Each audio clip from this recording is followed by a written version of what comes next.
नमस्कार, जय हिंद। भारत तक देख रहे हैं आप और मैं हूं ऋषिराज। अफगानिस्तान के अंदर जो कुछ हो रहा है दुनिया उसकी साक्षी है।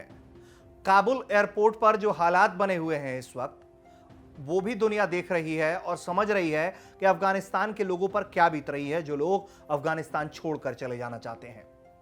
जहां एक तरफ अफगानिस्तान में तालिबान का कब्जा हो गया है तो वहीं उनके सामने पंजशीर आंख में आंख डालकर उनसे लोहा लेने के मूड में दिखाई दे रहा है। तो वहीं दूसरी तरफ अफगानिस्तान में जैसे ही तालिबान ने सत्ता को कब्जाया है, फिलिस्तीन जश्न में डूबा दिखाई दे रहा है। पहले तो हमास वो भी खूब जश्न मना रहा था, उसको भी इजराइल ने उसका इलाज कर दिया। अब जो है वो ब्रिटिश फिलिस्तीनी एक नागरिक हैं, पत्रकार हैं, उन्होंने इजराइल को लेकर जो बात कही है वो आपको जानना चाहिए। अफगानिस्तान के जो मौजूदा हालात हैं उसको लेकर उन्होंने इजराइल को कहा है कि एक दिन ऐसा नजारा इजराइल को भी देखना पड़ेगा और इजराइलियों को तैरना सीख लेना चाहिए, क्योंकि उन्हें भी सागर के जरिए तैर कर भागना पड़ेगा। उनका यह कहना था कि आने वाले वक्त में जो फिलिस्तीन है वो ऐसी हालत कर देगा इजराइल की आने वाले वक्त में, वो और इस कारण जो है जो इजरायली हैं वो तैर कर उन्हें भागने को मजबूर होना पड़ेगा।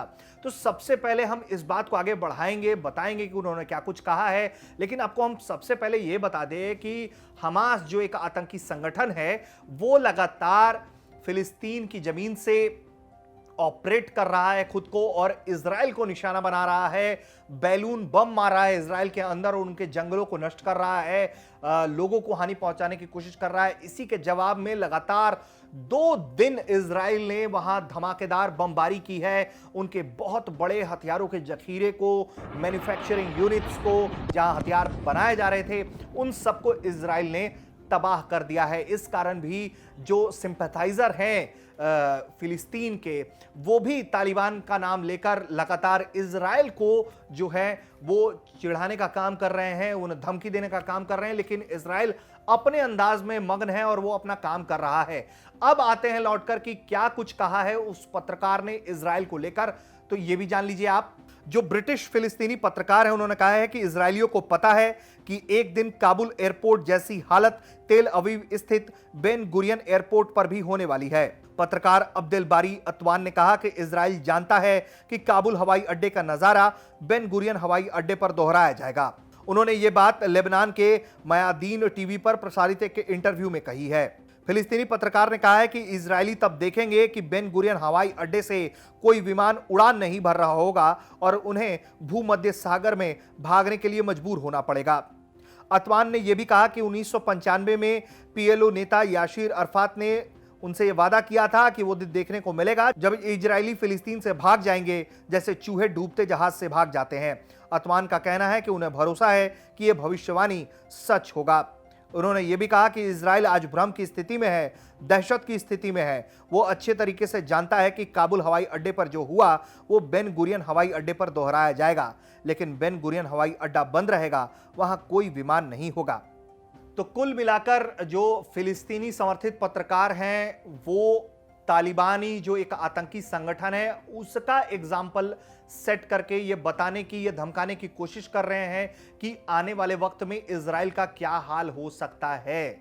लेकिन यहां यह भी समझना होगा कि अफगानिस्तान जो है कि जो सुरक्षा बल हैं उन्होंने भले ही हथियार डाल दिया हो, उसके राष्ट्रपति भले ही देश छोड़ के चले गए हों और पंजशीर में अभी कुछ योद्धा वहां हैं जो तालिबान से टक्कर ले रहे हैं, लेकिन इजराइल की स्थिति बिल्कुल दूसरी है।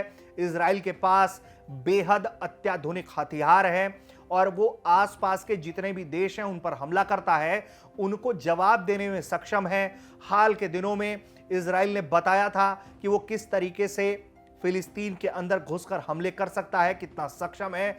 उनके 4300 मिसाइलों में से ज्यादातर 90% कहिए मिसाइलों को उसने मार गिराया था उसके आयरन डोम ने, और तमाम ऐसे अत्याधुनिक उसके पास सुविधाएं हैं, उसके सोल्जर्स बहुत ट्रेंड हैं। तो इस तरह की बातें जो हैं वो ख्याली पुलाव तो फिलिस्तीनियों के लिए हो सकती है, लेकिन सच्चाई में इजराइल में इस तरह की तस्वीरों को दोहराना काबुल की तरह वो असंभव के करीब नजर आता है। लेकिन खूब मिलाकर खींचतान चल रही है। अलग अलग नजरिए के साथ तालिबान को कोई समर्थन दे रहा है, कोई विरोध में है और सबका अपना अपना नजरिया है। लेकिन कुल मिलाकर जो अभी परिस्थिति है वो काफी तनाव वाली है फिलिस्तीन इजराइल के बीच में, और काबुल में और पूरे अफगानिस्तान के भीतर इस वक्त बहुत तनाव वाली स्थिति है। आगे इन खबरों पर जो भी अपडेट होगा वो भी आपको भारत तक के जरिए हम आपको देते रहेंगे। देखते रहिए भारत तक। नमस्कार, जय हिंद।